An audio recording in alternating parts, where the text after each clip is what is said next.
Good evening. Welcome to the December 4th, 2012 regular session of the school committee. This time we'd ask everyone to stand for the Pledge of Allegiance. I pledge allegiance to the flag of the United States of America and to the republic for which it stands, one nation, under God, indivisible, with liberty and justice for all. Let's have a seat. This time I'd ask that we take a moment of silence to remember our troops who are serving overseas.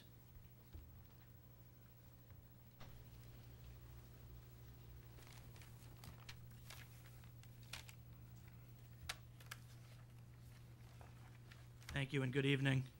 I recognize that the school committee has a quorum tonight. A special thank you to Mr. Payano, who previously had told me he was not going to be able to come, but dashed over here to be part of the committee. We do appreciate the efforts on your behalf for the children of Lawrence.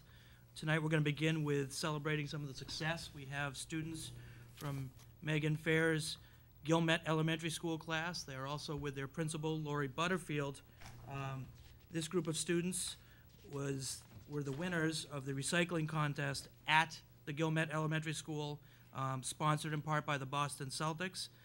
The Gilmet Elementary Superstar Recyclers are here today to receive an award, and they had an earlier pizza and cake party. I would draw everyone's attention to the leftover pizza and cake at the back of the room, and we hope that you all help yourself, including school committee members. So at this time, we'd ask Ms. Fair's class to come up and receive the certificates and meet with the school committee up front.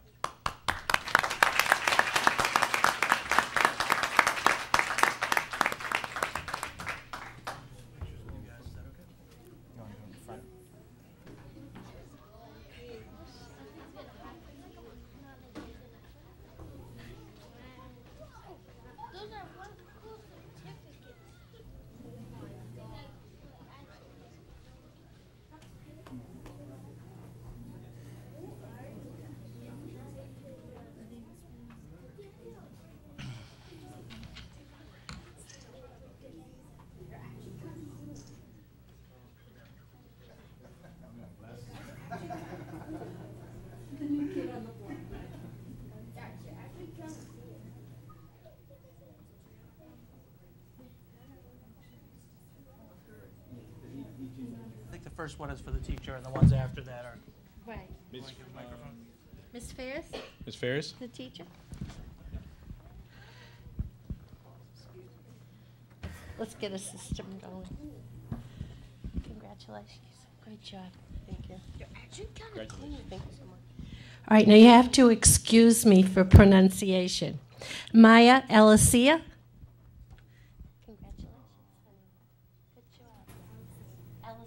Okay, first one I Congratulations.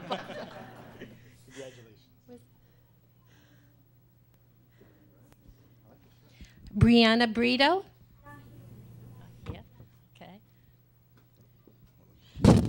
Armani Cabrera. Hi, Armani. You shake my hand. Congratulations, honey. Good job. Congratulations. Joelfrey Cabrera. Not here.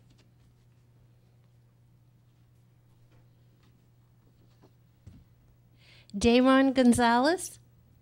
Congratulations, sweetheart. Good job.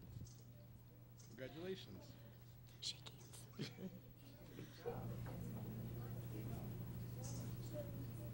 Juris Guzman. Juris. The Y is a J. I forgot. Oh, I know, but it sounds like a J, right? Juris. Congratulations, honey. Congratulations. They're so sweet. Oh, boy. DeAngelis Hernandez Catalino. Wow. Did I get it out okay? Congratulations, sweetheart. Hi. You did a great job. Thank you. You're welcome. Congratulations. Right hand. Ciara Maldonado. How do I do? Yeah. Okay. Good Daniel Marquez. Oh, you've been waiting. Congratulations, Daniel.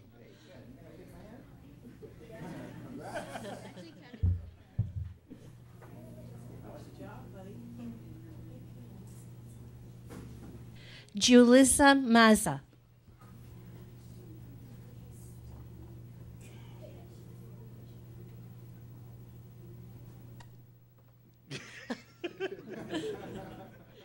The little ones at the Leahy used to like that. She wouldn't like you. Jaylise Misse. Oh, okay. Randy Ovalis. Randy. Congratulations. Hey, I like your hair. Congratulations, Randy. Neil Para. Louis Pena. Hi, Louis. Don't be so shy. Congratulations. Congratulations. Lidiana Pichado. Very good, honey. Congratulations. Good job. Congratulations. Angelia Rivera. Congratulations. Give me the award. You want the award. Forget shaking the hands. Jonathan Rodriguez.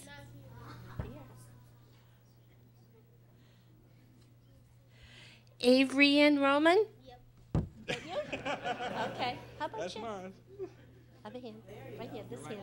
Right hand. Congratulations. Thank you. You're welcome. Angel Sanchez. Oh, I like that shake. Nice strong hand. Ashanti Santana. There you go, sweetheart. Good job. Joffrey Cabrera. Come on down.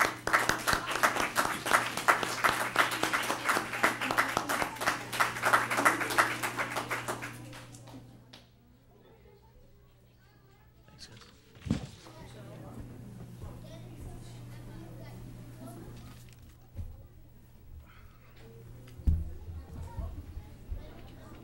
Again, we'd like to congratulate Ms. Fair's class from the Gilmet Elementary School and Ms. Butterfield, the principal, and the Superstar Recyclers for their great efforts. They were able to go to the Celtics game recently as the winning team, but I'm sure that paled in comparison to meeting the school committee and being on television tonight.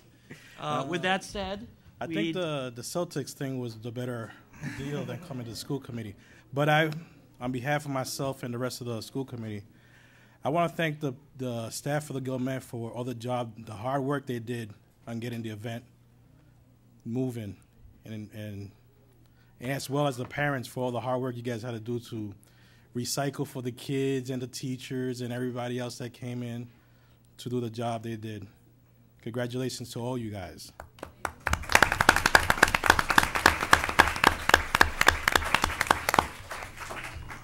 Thank you all. For the Gilmet parents, you are more than welcome to stay for the rest of the school committee meeting. However, I recognize that some of the children may have their bedtimes coming up, so if you need to depart, we won't take it personally. Thank you all again.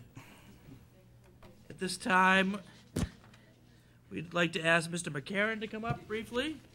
Mr. McCarron is here to discuss the Robotics Club and some of the robotics things that are happening across the high school. Thank You have folks with you, Mr. McCarron. I do. I'm going to vacate my seat, and you guys can come sit here. Okay? Thank you. Joan, why don't you, and I'll stand. You guys can sit. And if you'd like to put those up there. Good evening. Thank you to the superintendent. You can take the mic if you'd like, Mr. McCarron. You can just put it right there.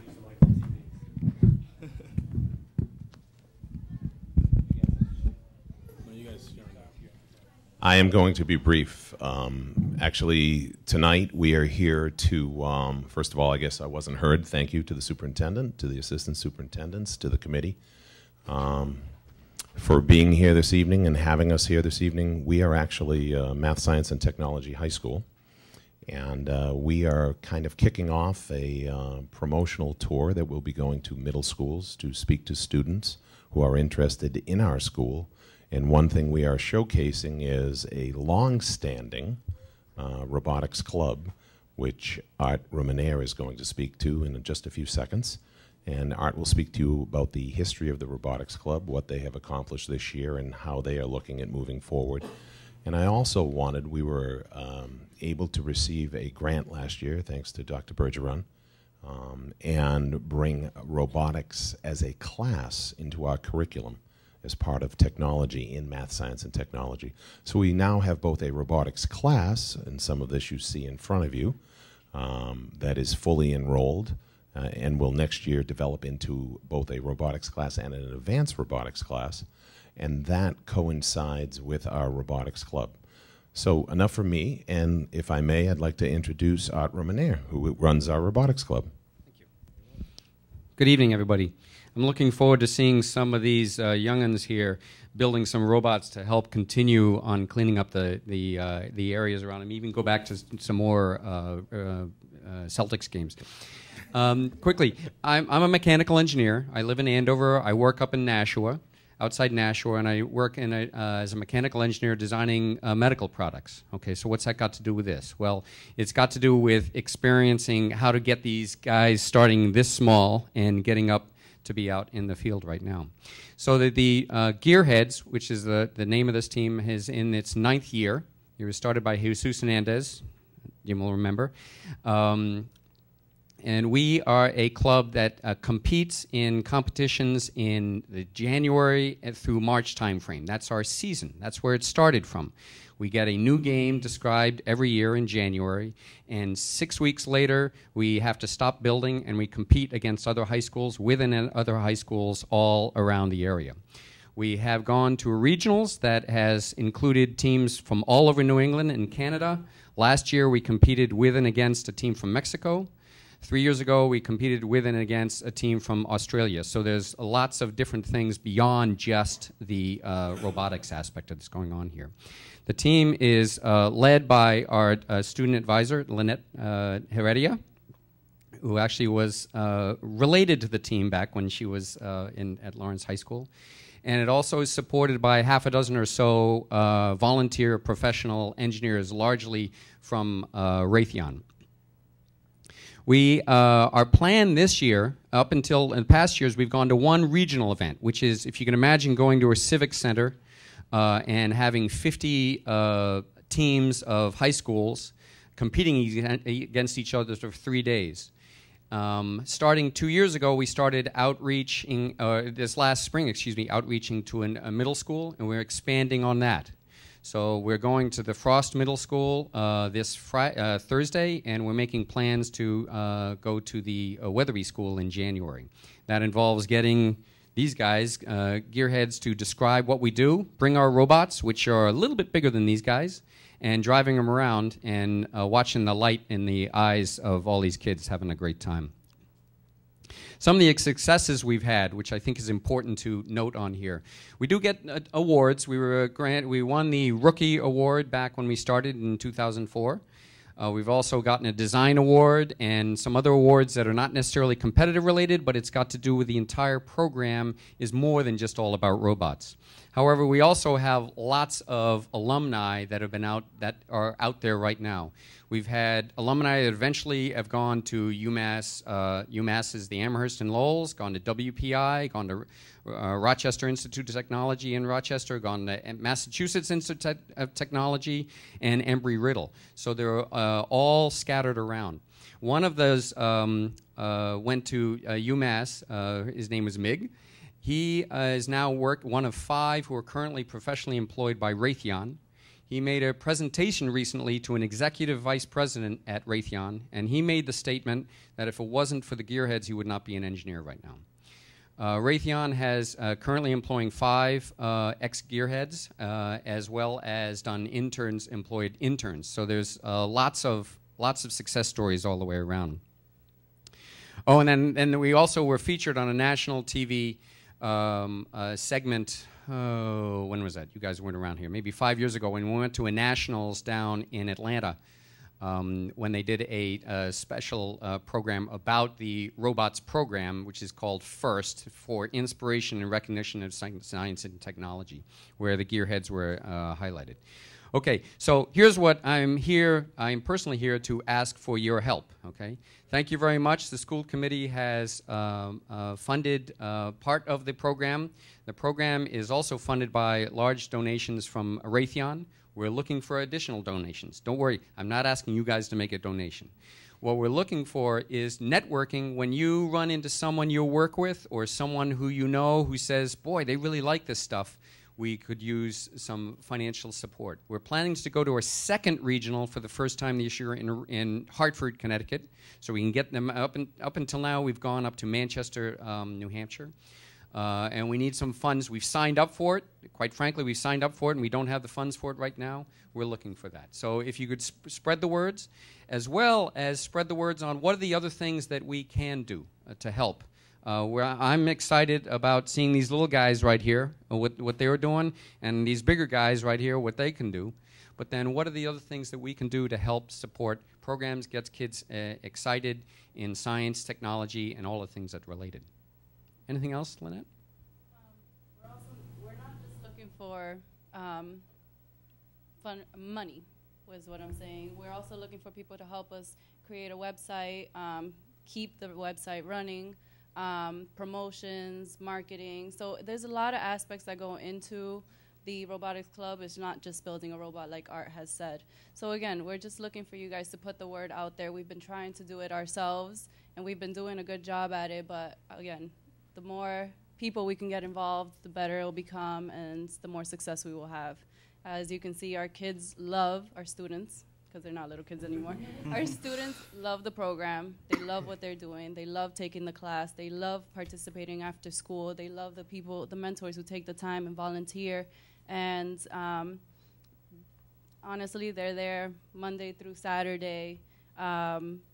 Couple hours a night. Sometimes they'll stay a little longer on Saturdays, and they dedicate themselves to this program, and it would be a shame to see it not reach its potential just because we can't come up with the funds. So if possible, just spread the word out there. I know you guys have a lot of connections, and if you guys have any questions, please let me and Art know. Thank you. I'd like to personally thank both of them for the inordinate amount of time that they put in for our students. Ms. Herrera is a graduate of Lawrence High School, a graduate of Boston College, and one of the outstanding math teachers in math, science, and technology. Not only with what she does during the day, she puts in yeoman's hours with the robotics club and working with students. Gentlemen, your turn. You may introduce yourselves to the committee. All right, so my name's Armando Inoa, and we have a club in our class. These are the robots that we made in class, and yeah, we're just gonna show you how they work. My name's Felix Reyes. I'm a sophomore at MST. Armando is a senior also in MST, and we take not only the robotics class, but also we're in the robotics club, and this is pretty much what we have fun doing. So let me do this instead of putting those on, because time is fleeting here and our time is running out. Would members of the committee like to speak to or ask our students any questions in terms of what they do, how they do? I know Mr. Blatchford introduced himself to me as a former robotics club member. So if you would like to ask our students anything about what they do in class, what the new class is like, what the club is like, I will put that to the committee. Oh yeah, what also, so I would not talk the most, or not talk at all. I included a letter for you there which basically tells what's going on in MST, and I attached a calendar there as well for our efforts in terms of parent and community engagement, reaching out, forums, etc. And new members are invited at any time to come to MST. to see our robotics class, to see our club, or to participate in those forums. Well, I mean, James, since you were part of the group, you probably have a few questions. You go first. Well, thank you guys for participating. I mean, we were one of the I was one of the founding members for the robotics club. I was there in 2004 and 2005 when we went to Atlanta as well. I loved every minute I was in the robotics club, and I'm sure you guys do as well. The only question I had really was, what does the class entail other than just building the robot? I know you guys do more than just that in the robotics club itself. So just if you want to give us a brief summary about what your class does, like on a day-to-day basis, if it's just starting with the robot and then designing it throughout the year or things like that. All right, so right when we get to class, we just head to the back of the room and take the kids and just work on the challenge that our teacher assigns. That's So it is go ahead, Felix, I'm sorry. In the beginning of the year when we first got into the class, we were giving 2 sheets of paper with about 50 challenges on it. And as you go down the list, the challenges get harder and more complex and difficult. So we each have one NXT robot, as you see, with kits that have all different kind of shapes and sizes of pieces. And we have to construct a robot that's able to accomplish the challenge, such as go 6 feet and then stop, go 6 feet, do a U-turn, go 5 feet, stop, turn, and so forth. So it's programming as well. It's assembly and programming. It's all task-oriented in that, and they become more complex with each step. Their teacher, Tim Palladino, has commented on these gentlemen. He recommended these 2 gentlemen who are acquitting themselves quite well here in front of the committee, for a first time in front of the committee. Actually, they have gone at lightning speed. So Mr. Palladino's biggest challenge in the classroom is getting their attention because they are usually so engrossed with what they are doing. And I kid you not in that. I've been in the room doing observations, and he'll have to raise his voice to get their attention because, you know, they're doing what they should be doing. So it's not a negative, it's quite a positive. So once again, we welcome you. We'd love to have you. We'd love to show you what we're doing. And this begins, as we said, a tour for us, Ms. Heredia, and students from the club and the class will be going to middle schools. One this week? You'd think I'd know that. Thursday, I heard we're going to the Frost Middle School, and we're going to try to get kids excited about this because, I don't know if you saw it, but the little kids, when they walked by, they were like, oh, hey, you know, how about that? So thank you very much, and my apologies. Go ahead. No, it's fine. Just a few questions. First, gentlemen, thank you so much for coming here. I know that it's hard to come up and speak in front of any groups of people, so I think it's amazing that you guys are doing this, not just because you guys are excited in school and, you know, working really hard on this, but you also represent not just your school, but your city in any type of competition that you do, and I think that's awesome. And I don't think I would have been able to be part of the club because I wasn't the most amazing at physics. So I give it up just on that because I think it's extremely hard to be thinking at that type of level and be 16, 17 years old. My questions to you, I mean, it seems like you guys are very excited about your club and you guys love what you're doing. Within the club, is it just MST, or do you find that you're doing things with kids in some of the other high school within the Lawrence High School campus? Well, to what you said before, you don't really need to be a whiz at physics or math or engineering. It's mostly just getting together with your friends, helping each other learn how to do it, putting pieces together, programming, which isn't really all that difficult with the amount of help we're giving and everything. The club itself is actually campus-wide. the class is only MST. Okay. You're a very good spokesperson. Thank you. So are you saying that from what I'm taking, the club essentially gets students that might not be particular with math and science, and maybe with the involvement within the group, they become interested in that? Do you get a lot of students like that?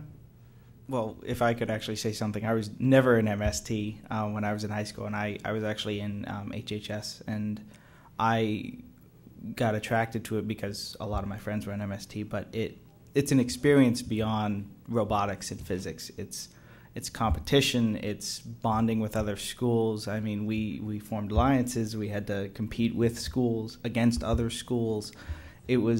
It's a whole experience outside of math and physics, but the math and physics side is something that you take away from it because you have excellent mentors like Art, who's been here since the beginning of the club, and you really learn something that you wouldn't learn in the classroom because it's through a different experience. And I think that it's an excellent ambassador for our schools and our system in general. So I think that these guys have done Our an excellent school, job. Lawrence High, is, as you know, separated between 6 different academies. And as you go throughout the high school years, you always hear your friends and everything talking about the different academies and how the people who are in the different academies are so much different, how they're different from us and everything. And it comes to the point where people think there's different societies in each school. And one of the great things about the robotics club is it's brought a lot of us from different academies throughout Lawrence High together, such as HHS, PFA, INT, and BMF. Just want to make a quick statement. Thank you to Ms. Heredia and Art. There was a few sort of statement that you guys made as far as like asked from us of what you guys think that we should be doing. I think it'd be great if there was an email that I had that specifically said like, we're looking for this, even something that maybe it's just directed at us or maybe it's something that I could forward out. It would make it a lot easier for me to reach out, to my network and be like, hey, this is an amazing, club, and they're in need of this type of help. Perfect. Yes. We also. If I may add, I'd like to echo Mr. Payano's congratulations to you. You really represent the school and the district very, very well. I'm sitting here and I'm thinking, I don't know if the question should be directed to Ms. Heredia. How much money do you need? I mean, what are you looking for? Because I had a thought as the boys were talking. Right now, we're looking at about $4,000 or $5,000, but we'll take that's what we're targeting for doing next. If we can't do that, we've learned how to, like all of us have these days, to contract as necessary. Well, I'm sitting here and I'm listening to the excitement that they have for their project, and I don't know if this is possible. How about members of the class running a workshop at different schools, say on a Saturday, and charging a nominal fee to the kids that want to come in and maybe create some kind of a small project? It would give them the experience of working with kids and also, generate excitement throughout the district. I don't know if that's a possibility, but it might, there might be kids, parents that would be interested in having their kids involved in that and wouldn't mind paying maybe $5 for an hour session or a 2-hour session. Just something to think about. All right, so we also have a Facebook page where you can get information to contact us and stuff. Cool. Young man, you're going to be taking my seat pretty soon. Look at that. But no, don't leave. You're not done yet. Okay. Now, these robots you brought with you, do they work? Yeah. Can we see a demonstration? Sure. I would have loved to have done it before the kids left, but.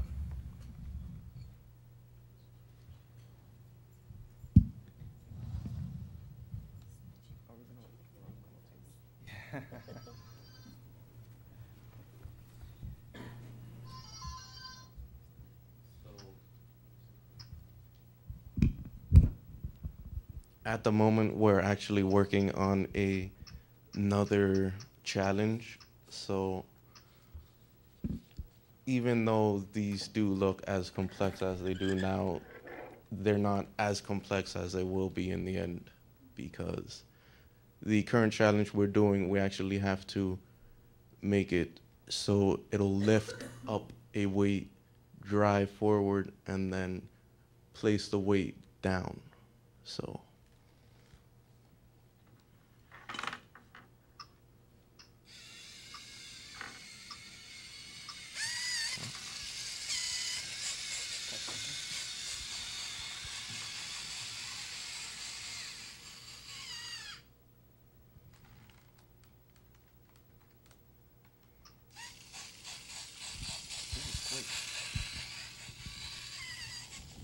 That's cool. Good job, guys. Did you guys do the programming for all this as well? Yeah. We Excellent. each get it's a 2-person thing, so one person can be programming and the other one can be building, or we can both be helping each other out at the same time. And let's go with minimal complexity, which is drive straight for 5 feet. What's the max, like, what's the biggest challenge that you guys are given? Well, there are 2 different ways that we can program. One, which is simple, but we can't make it do all of the cool things that it can do, which is we can actually program it from the NXT program, this.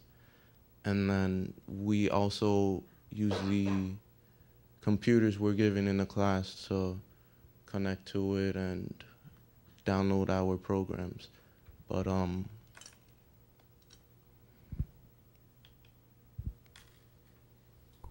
can you repeat the question? I'm No, sorry. it's just what are some of the tasks that it has to do? What was the first one? I think it was just like drive 5 feet. The first challenge we had to do was for it to just drive 6 feet and then stop. And because we just wanted to get things over with, we used one of the instruction manuals to make just a basic robot that you'll see most likely everywhere if you do search up one of these things. And we would use the NXT robots to program them. But then as it got more difficult, such as The light test. When we had to Which put it in one? the box. we had a piece of cardboard with a black piece of tape along the perimeter, and we had to make it so whenever it hit the edge, it would back up, turn, find the line, back up, turn, find the line, over and over again. Excellent. So for that, we used the loop system, which you would probably be familiar with, and it's difficult, yes. There are some times when us and our partners are butting heads, but at the end of the period, we end up coming to an agreement, and we make what you see in front of us now. Excellent. Thank you, Excellent. guys. Welcome to.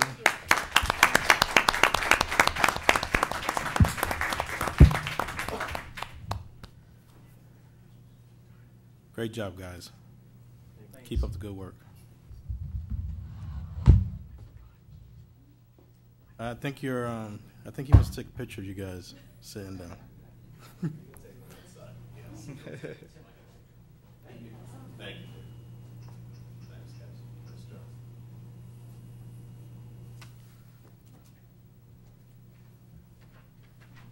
Mr. Riley. You guys have the pizza That was you only want. for the elementary school students. You guys also are welcome to grab food on your way out. You're always welcome to stay. Thank you for coming. Thank you for coming.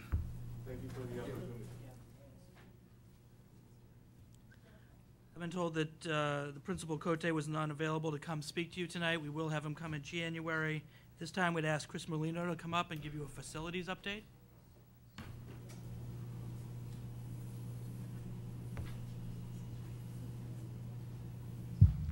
Good evening, school committee members. I'd like to give you a facilities update. At the North Common Education Complex on November 10th, Mary Mac College had 40 students available on a Saturday, November 10th, like I said, to paint many areas throughout the building. At the North Common Education Complex, the gym floor has been resanded and finished, and we're in the process of painting the gymnasium. At the Potham School, the gym floor that was buckled has been repaired. At the South Lawrence East, we are in the process of installing new water bubblers throughout the building. At the South Lawrence East School, also this Saturday, December 8th, the National Foundation for Governors Fitness Council will be installing the fitness equipment that the school's department won, $100,000 grant for fitness equipment. At the Bruce School, the Shamrock Foundation has begun the work in the gym. They've begun by replacing the backboards, the padding, and the gym floor will be refinished on December vacation. The Weatherby School, there was a French drain installed at the perimeter of the kindergarten classrooms to prevent water from infiltrating into the kindergarten rooms. At the Leonard School, the schoolyard with parking area has been repaved, and many projects will take place over the December vacation, such as flooring, locks, intercom systems, and door access system at the Delt Learning Center. That's pretty much the facilities update for this month. This committee knows facilities are a big issue in Lawrence, one we've been tackling aggressively and will continue to do so. We look forward to bringing Mr. Molino up before you for regular updates and any questions you may have at this time or in the future. I'd like to compliment Chris and the work that he's done with the facilities thus far. It's a long time coming, Chris. Thank you. Thank you. I want to echo Ms. Mariano's comment for the speedy stuff you've been doing. One task at a time. Thank you for the hard work. Okay, thank you, Mr. Molino. This time we've asked Ms. Mariano to speak about parent engagement. I think she has a PowerPoint she wants to share.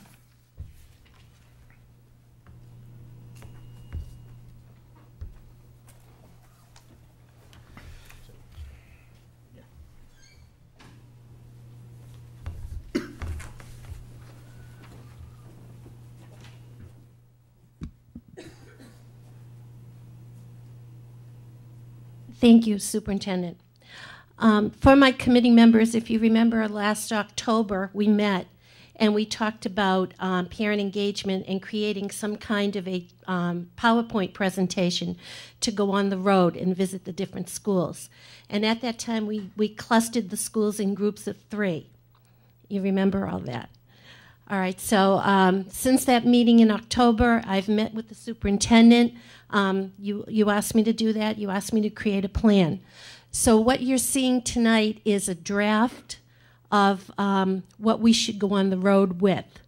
I'm looking for any suggestions or any additions you'd like to see to it, and then we'll work from that point on. Okay. Now, I'm technologically challenged, so. All right, our first slide, and I'm just going to go through them quickly. Why is there a turnaround plan? And I felt that it would be important that parents understand how did we get to this point. And as you can see, for a long time now, the Lawrence Public School students have not reached their full potential. Newcomers have not been challenged. Expectations for students have been low, and only 52% of the students at Lawrence High School graduate after 4 years. So that's where we started from. Now, in looking at the turnaround plan, there were 5 key points to the plan. The goal, I felt, was excellence for every student. The 5 key points to the plan are great schools for every neighborhood, more learning time, expanded enrichment opportunities, updated school facilities that Chris is doing a marvelous job with, and increased parent and community engagement. Our first bullet, the great schools for every neighborhood. How do we get there? Recruitment of high-quality staff, partnerships with the outside agencies. Those are the level 4 schools that have already partnered with different agencies. Targeted support for ELL students, strong social and emotional supports beyond academics, and that's coordinating all the resources we have within the district and within the community to meet the needs of the kids, more in a prescriptive fashion rather than being reactive. A wise use of resources to achieve most benefits for all students, and to build a culture of high expectations for all. Our second bullet, and it's been all over the news lately, is more learning time. And the schools are using this year as a planning year for increased time in the schools for the next school year to a minimum of 1,330 hours. Within that time structure, there'll be a use of data to maximize instruction, high academic success through personalized support and learning. If I could put a little plug in, as a principal, I remember telling my teachers that all kids should have an individual educational plan. And I'm proposing that we call it an individual success plan rather than an educational plan. Expanded time for teacher collaboration and development of their practice, the acceleration academies during winter and spring vacation weeks, and Saturday sessions, mainly at the high school level for struggling students. Expanded enrichment opportunities are part of that additional time, more art, music, drama, sports, and most definitely the robotics that we just saw. Next bullet, updated school facilities. I think, Chris and the superintendent have really done an assessment of all the buildings, and they're in the process of updating and working as hard as they can. And as it says, improvements have begun and continue throughout this school year. And finally, something that's near and dear to me, increased parent and community involvement. We've talked about a parent survey, using that data to develop a more comprehensive parent involvement plan, seeking parental input for the increased learning time, more in-depth data explanation for parents, expanding the wraparound services throughout the district, and creating what I believe is still in process, the Family Welcome Center, to provide multi-services for families, and of course the partnerships with local businesses. I think it's important that the parents understand that there are actually 3 types of schools within the district. Our high-performing schools, our level schools, the South Lawrence East and the Frost Middle are in that category that the superintendent has given them autonomy. The intervention phase is with our level 4 schools, the Arlington, South Lawrence East, Leonard, the high schools there, the Phoenix Academy, and now the Oliver School added to that. The other 20 district schools are using this year for intensive planning. All right. When we get to this point, then I think it's important that as we're talking to parents, we talk about their role. And this ties into the parent engagement piece. How can you be involved in all aspects of your child's education? And there are the bullets at home. Have high expectations, check the homework, all the things that I know teachers and principals are talking to parents about. I think it's important that as we go out and meet with parents that we reiterate all the things that parents can be doing at home for their children. Also, we want to welcome them into the schools. And, here are some suggestions for them to, create an open line of communication with the child's teacher, to volunteer, attend school events. And, a big one is participating in school governance, the school council, being an active part. And I think probably the most important one there is to be a positive advocate for your child's school. That kind of ends where we are right now. I'll, take any questions that you may have about what we've created so far. Oh, yeah, sure.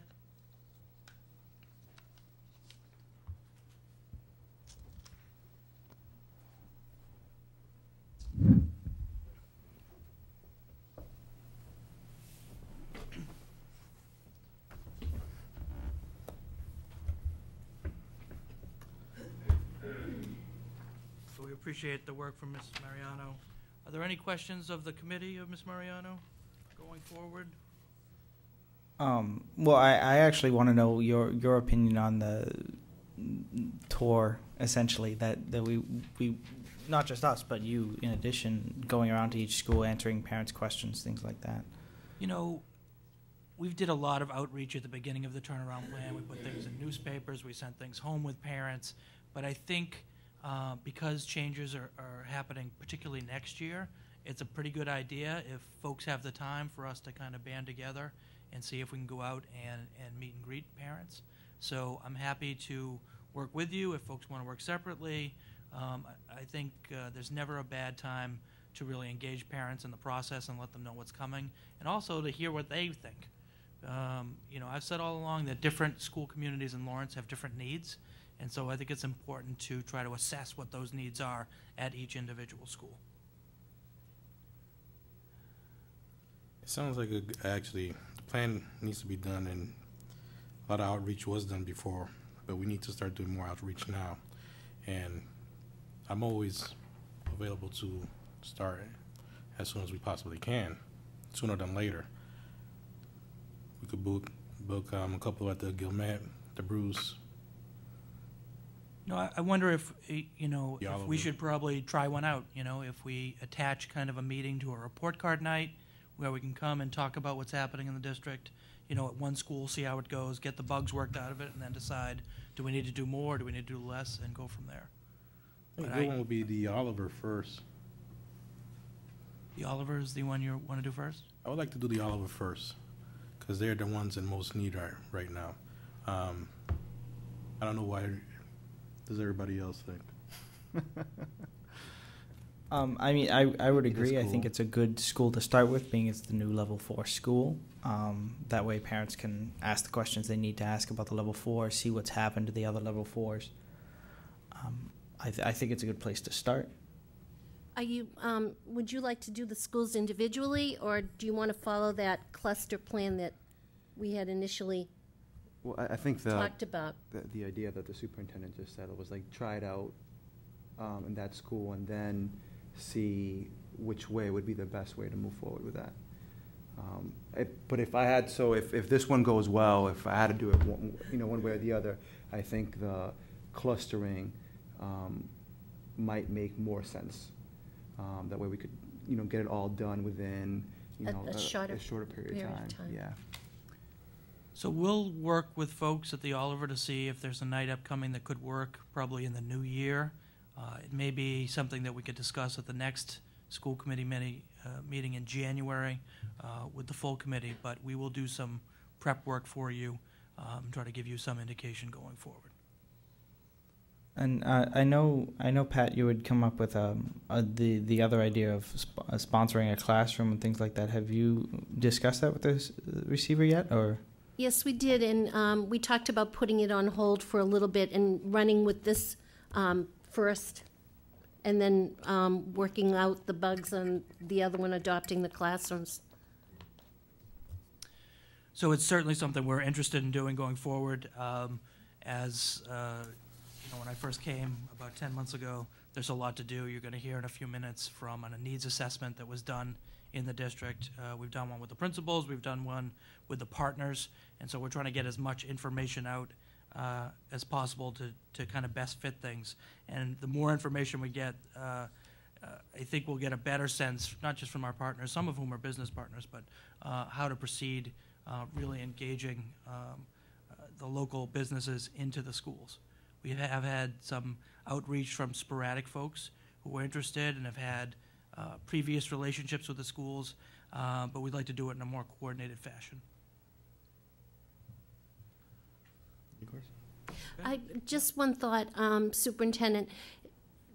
When we do move forward with this, I think we probably should meet with the President's Council and present it to them, because I think we need to generate excitement, there first. And then let them be the people to go out and, get their groups together to meet on the nights that we are at the schools. More than happy to help do that, not a problem. Okay. Switching gears, but related, You know, we talked about the survey we've done of principals and service providers and different partners. We've asked one of the key researchers who did the survey to come up and talk to you briefly about what she's found inside the schools. This is something that is a pretty big document. We're more than willing to have her come forward in future meetings if you so choose, but this is the kind of information we're looking to see as we assess what our schools have and what they need. So Roblin Brigham, would you like to come up? I think Abby Weiss is also here from the Governor's Child and Youth Readiness Cabinet. She works directly for Secretary Revel under Governor DeBall Patrick, and she'll be coming up as well. We're sitting there. You can come up. There, You want to okay, see her? sorry. There? Anywhere? Yeah. Sure. Sorry Maybe to when you make- take questions, you two can come up. Sure. Okay. Sure. I'm sorry to make you guys move around so much with the PowerPoint behind you. Thank you so much for having me here tonight. It has been always so fun to see students in a meeting like this, and what struck me, both apart from the fact they were so well spoken and so interesting, was that everything you guys have talked about tonight has had a partner involvement. We heard about Raytheon, you heard about the Celtics, Merrimack was mentioned in the facilities. So partnership is clearly something that Lawrence has embraced in a lot of ways. So it's been fun for me to conduct this survey of principals of Lawrence Public Schools. This was a quick turnaround survey that we did August, had them turn it around in 2 weeks and came back and did analysis. What I love about this study is it has such immediate use, and I think Mr. Riley and his folks are putting it to immediate use, and I've seen it in action. I'm going to run through slides quickly. You have a fuller report, and as Jeff said, we are more than happy to answer questions. But there were sort of three types of information we tried to do with this. It was very much a baseline mapping exercise to understand the types of services currently provided at schools beyond academic. So things that you touched on in your presentation in terms of enrichments, health, mental health, all kinds of support services that help students learn. So we tried to understand what are students or what are schools currently offering to students. We also tried to document existing partnerships across the schools. And finally, we asked principals, what do you need to make these partnerships become grounded in your school and to nurture them and to grow? So I know this is a little bit of a blinding chart, but the overall story of what you're seeing here is we asked about, in a lot of detail, about services in 6 or 7 general areas. Health and wellness, which refers to everything from bullying prevention to injury prevention to asthma and chronic disease. And as you can see, all schools are offering something to students in that. On-site healthcare services for most schools, that's a nurse, but also other kinds of services they might offer from dental or vision. Youth development programs, those are your enrichments. Those are your mentoring programs. Those are your sports and recreation outside the school day. Summer programs, often academic enrichment, but something that's being offered in the buildings during the summer. About 88% are offering those, so all but a few. After-school programs in about 2/3 of your schools. On-site mental health, about a little over half of your schools have something going on site to address mental health needs of your students and families. And then finally, about 43% have before-school programs as well. Now, the next slide I'm going to show you, as I said, the schools themselves are offering a lot of these programs on their own with school staff, but they're also operating in partnership with partners and organizations outside of the school. So the next slide I'm going to show you, which is also bar chart blinding, shows this same data, but I add a bar that shows you the percentage of schools that are also working with partners to provide these same kinds of services. So if you look at the very top, the health and wellness, as I said, every school is doing something about health and wellness. About 40% are actually working with an outside organization in order to provide some of those services. So if you look down, you can see that it seems that about half the folks that are offering most of those services are working with someone else to do so, with the exception down at on-site mental health. About half your schools are offering it, and almost all of them are offering it in partnership with a provider. Okay, so that gives you a little bit of a lay of the land of how much the schools are doing on their own and how much they're doing in partnership with folks in your community. There are other ways besides providing direct in-school or services There are also a lot of referrals going on. 90% of your schools say they are referring to outside clinicians for mental health. About, 3/4 to health clinics and hospitals when health needs arise. Close to 40% are providing referrals to food assistance, and about 30% to housing. There's also resources. Raytheon was such a great example tonight, but there's other resources, funding, incentives, support, scholarships from the business community, professional development for teachers in partnership, and then people, bringing people into the schools, volunteers for tutoring, mentoring, internships, and the like. So I talked about what's going on in the schools. I'm going to describe a little bit about what our partners, what they talked about partners.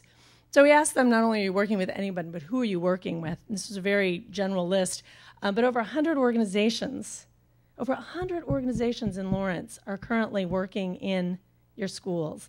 And I think this is a very conservative list because some folks answered with there's too many entities to list. So it's a conservative list of over 100 groups. Many were listed doing several things. Many were listed in more than one school, so you have an active community around your schools.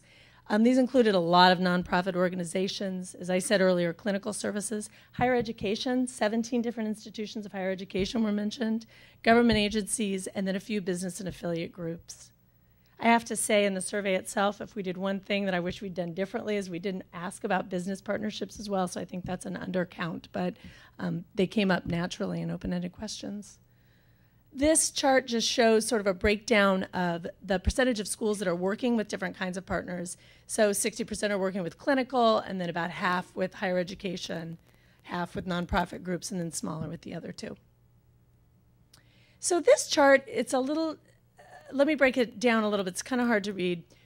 But as I said, there are several areas in which most of the schools are doing something. And what I wanted to understand is there a relationship between the number of services the school's providing and whether or not they're working with partners?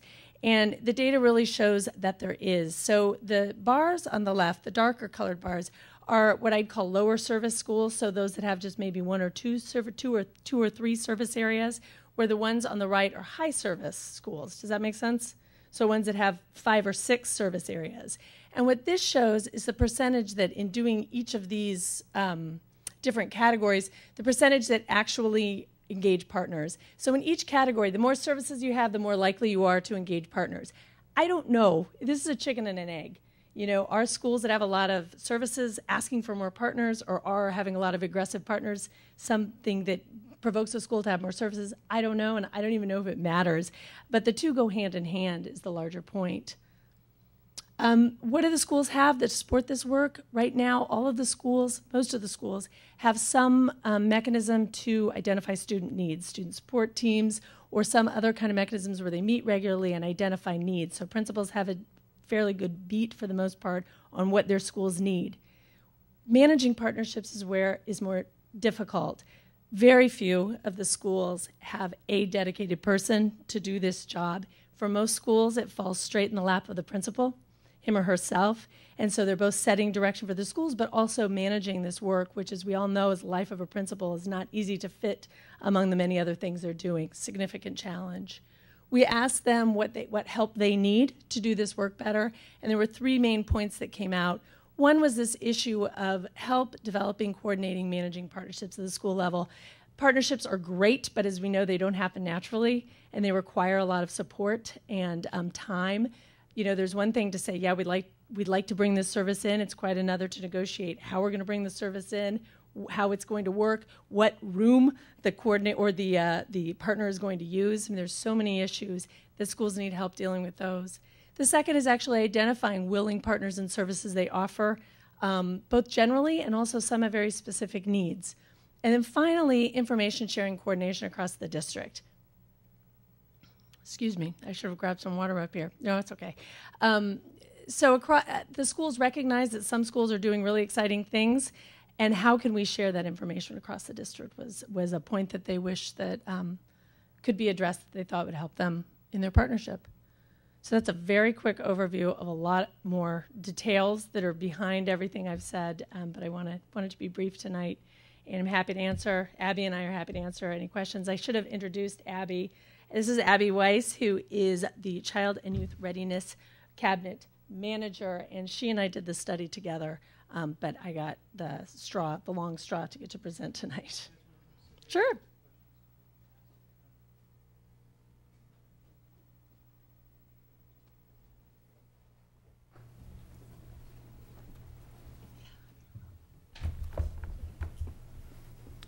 Well, thank you both for being here tonight. My question is, did the study talk anything about the quality of the services or the quality of the partnership, the partnerships? That's a fantastic question, and the short, simple answer is no.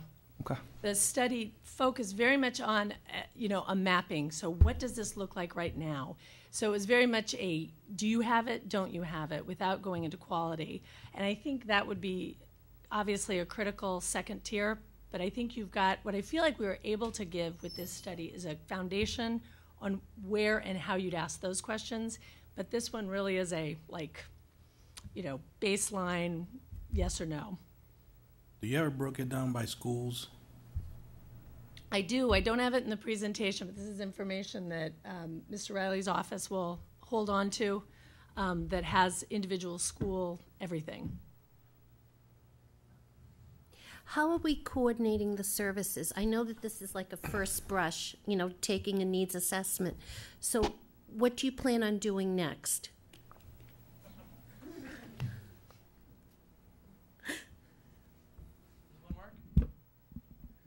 So I think when we came, what we recognized is we needed to do a needs assessment first. The quality question is obviously the second question. And then the third thing is the coordination. How are we going to make sure that our schools have the right partners that are working in high quality for our kids?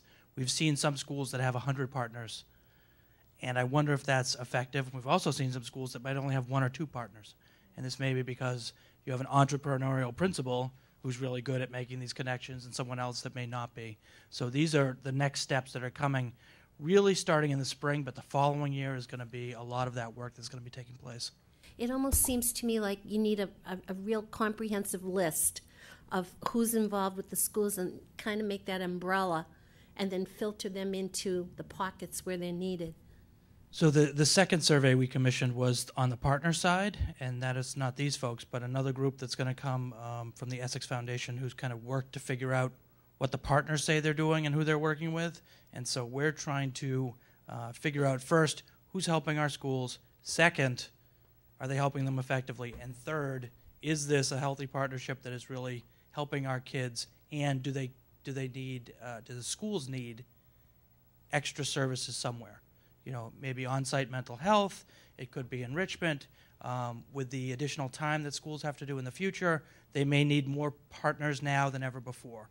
So this coordination is coming. Okay. I apologize. The survey itself was done by all the principals. Was there any input from assistant principals, other administrators at all, or? Yeah, that's a good question, and I have to give you a qualified yes. In about, I'd say 2/3 of the schools, it was the principal, him or herself, who filled it out. In the other third, there was input that was listed. This other person filled it out, but it was definitely the principal's lead, and he or she may have collected information from other folks or not, but it was really a one-point in contact survey. Okay. That's a good point. Okay, thank you very much for coming. We appreciate it.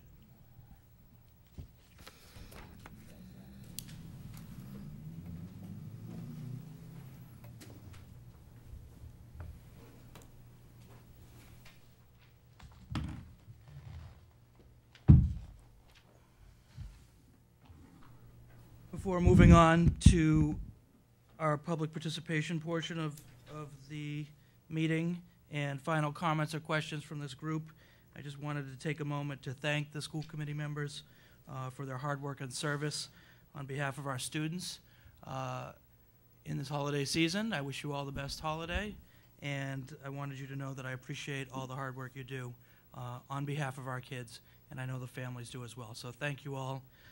With that said, we'd ask if there's any final questions or comments before we move to public participation.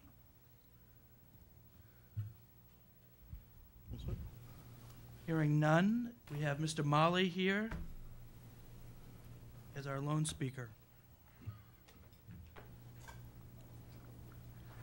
Good evening, honorable member of the Lawrence School Committee. When Honorable Mayor Lantigua, in his courageous move to save our 13,000 children of Lawrence Public School, went to Commissioner Chester and Superintendent Riley, upon arrival of Superintendent Riley, every day has been a positive improvement. Now, in the era of the turnaround of Lawrence Public School, our citizens and our parents are asking, can we rally around the turnaround plan? When a high-paid principals, the same principle that they were number one reason for downfall of Lawrence Public School, blame everything in our teachers. Our teachers cannot be used as a scapegoat for turnaround plan.